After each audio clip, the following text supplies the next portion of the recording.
Jadi perhatikan. Kemudian yang terakhir saya ingatkan, antum yang wajib bagi antum jaga diri antum, keluarga antum dari api neraka.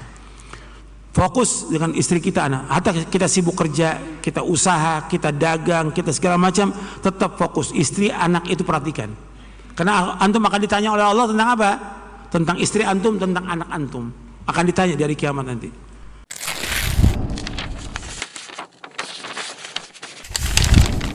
Kemudian yang perlu saya ingatkan kepada saya dan antum sekalian, antum berusaha setiap hari itu untuk baca.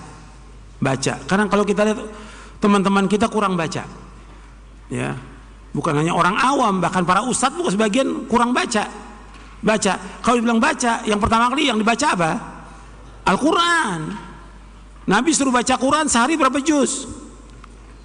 Iqra'ul Quran fi syahr. Baca Quran, hatamkan Quran selama sebulan. Artinya maksudnya Nabi hatamkan Quran selama sebulan, berarti sehari baca berapa juz? 1. Antum baca tuh, nanti pulang dari sini baca 1 juz. Kemudian Nabi katakan lagi iqra'u fi 20. Bacalah selama 20 hari. Berarti 1 hari 1,5 juz.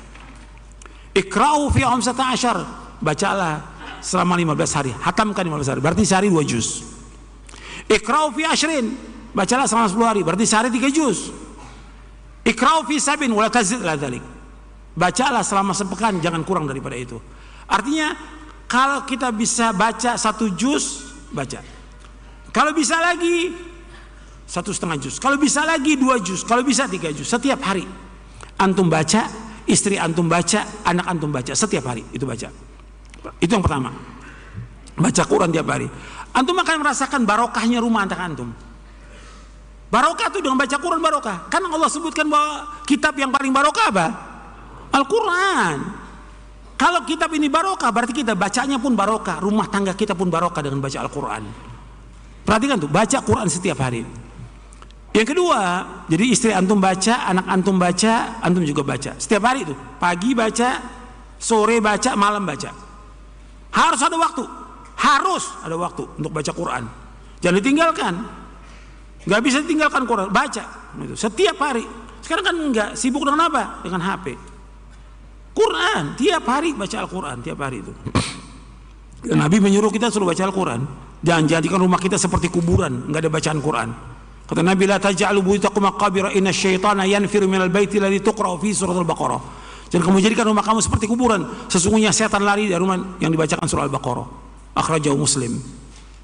Yang kedua, baca hadis Nabi. Baca tuh hadis Nabi. Kalau antum bisa baca Sahih Bukhari, baca 1 hadis saja tiap hari. Muslim 1 hadis, enggak usah banyak, 1 hadis saja. Tiap hari 1 hadis, 1 hadis. Masa enggak bisa 1 hadis? 1 hadis baca. Sahih Muslim 1 hadis tiap hari baca. Quran 1 juz atau 2 juz, hadis 1 baca. Masa enggak ada waktu? Masa enggak bisa? Semua nih, yang orang awamnya, yang pelajarnya, yang ustadznya, semuanya. Masa nggak bisa 1 hadis? Nggak sampai 10 menit 1 hadis. Kalau panjang bisa, tapi kalau pendek nggak sampai baca. Sekarang mulai dari mana Ustaz?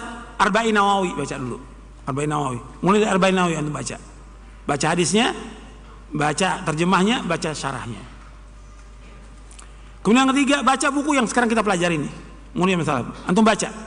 Baca syarah kitab tauhid, baca syarah akidah Ahlussunnah wal Jamaah, baca Mulia Salaf, baca juga menuntut ilmu jalan menuju surga.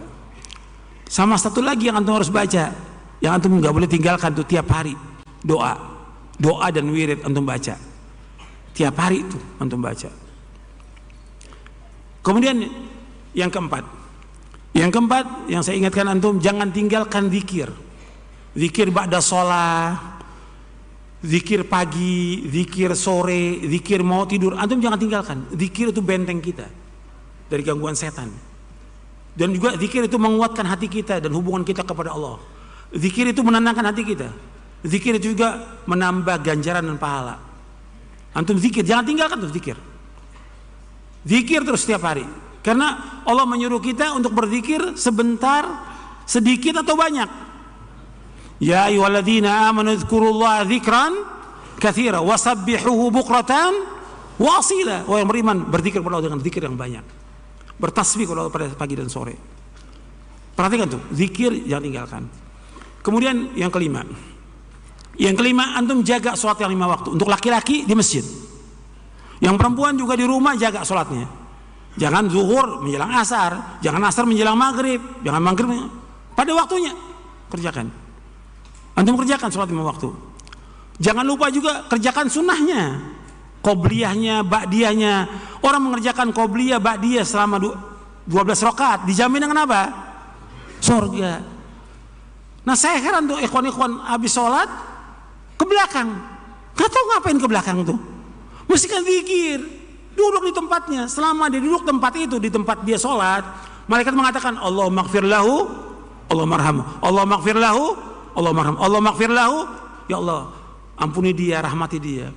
Baca zikir, nggak lama, paling 10 menit, 15 menit. Duduk antum. Sholat sunat juga, kenapa antum nggak kerjakan? Qobliyahnya kerjakan, ba'diyah kerjakan. Nggak banyak waktu. Kalau kita di musola, kita mau sholatnya di rumah nggak ada masalah. Tapi kalau antum jauh, ya di masjid sholatnya. Karena memang sebaik-baik sholat seseorang itu di mana? Di rumah. Kata Nabi, afdalu sholatil mar'i fi baitihi ilal maktubah. Sebaik-baik sholat seorang di rumahnya kecuali yang wajib. Jelas tuh, ya. Antum jangan tinggalkan tuh. Antum juga jangan tinggalkan sholat malam. Bangun tengah malam, antum udah ngaji. Apalagi yang dai, ustadz, jangan tinggalkan. Itu pesan tuh dari Rasulullah SAW kepada para sahabat yang masih remaja. Suruh sholat malam. Bahkan Nabi mengatakan kepada Abdullah bin Amr bin As, ya Abdullah, la takun mithla fulanin kana yaqumul laila fataraka qiyamal. Wahai Abdullah, jangan kamu seperti si fulan. Tadinya rajin sholat malam, ditinggalkan sholat malam. Sholat malam itu untuk menguatkan hati kita, iman kita, hubungan kita dengan Allah. Di saat malam kita berzikir, saat malam kita berdoa kepada Allah. Doakan diri antum, orang tua antum, istri antum, anak antum, kaum muslimin doakan. Bangun tengah malam. Orang beriman selalu bangun tengah malam. Jangan tinggalkan tuh, selalu bangun tengah malam. Antum punya istri, punya anak, punya cucu, antum sehat atau sakit, bangun tengah malam tetap. Minta kepada Allah. Itu kebiasaan orang-orang soleh. Banyak hadisnya. Di buku Nuntut Ilmu saya juga bawakan itu riwayatnya. Kemudian yang perlu juga antum perhatikan lagi, antum berusaha untuk banyak sedekah. Sedekah. Karena itu sedekah punya kekuatan yang luar biasa. Jangan bakhil, jangan pelit. Apa aja antum yang ada sedekahkan. Meskipun antum miskin sedekah. Karena bisa saja 1 dirham itu bisa mengalahkan 100 dirham. Sabaqa dirhamun mi'ata dirhamin Rasulullah. Banyakin sedekah. Sedekah itu luar biasa pengaruhnya kepada diri kita, keluarga kita, anak kita, rumah tangga kita, itu luar biasa pengaruhnya. Banyakin sedekah. Jangan ditunda. Sekarang bisa sedekah. Gitu. Jadi perhatikan. Kemudian yang terakhir saya ingatkan, antum yang wajib bagi antum jaga diri antum, keluarga antum dari api neraka. Fokus dengan istri kita, anak. Hatta kita sibuk kerja, kita usaha, kita dagang, kita segala macam, tetap fokus. Istri, anak itu perhatikan. Karena antum akan ditanya oleh Allah tentang apa? Tentang istri antum, tentang anak antum. Akan ditanya dari kiamat nanti. Maka jaga. Ya ayyuhalladzina amanu qu anfusakum wa ahlikum nara. Mudah-mudahan yang saya sampaikan bermanfaat untuk saya dan untuk antum sekalian. Dan kurang lebihnya saya mohon maaf. Wassallallahu nabiyana Muhammadin sallallahu alaihi wa ala wasallam. Subhanakallahumma bihamdik asyhadu an la ilaha illa anta astaghfiruka wa atubu ilaik. Assalamualaikum warahmatullahi wabarakatuh.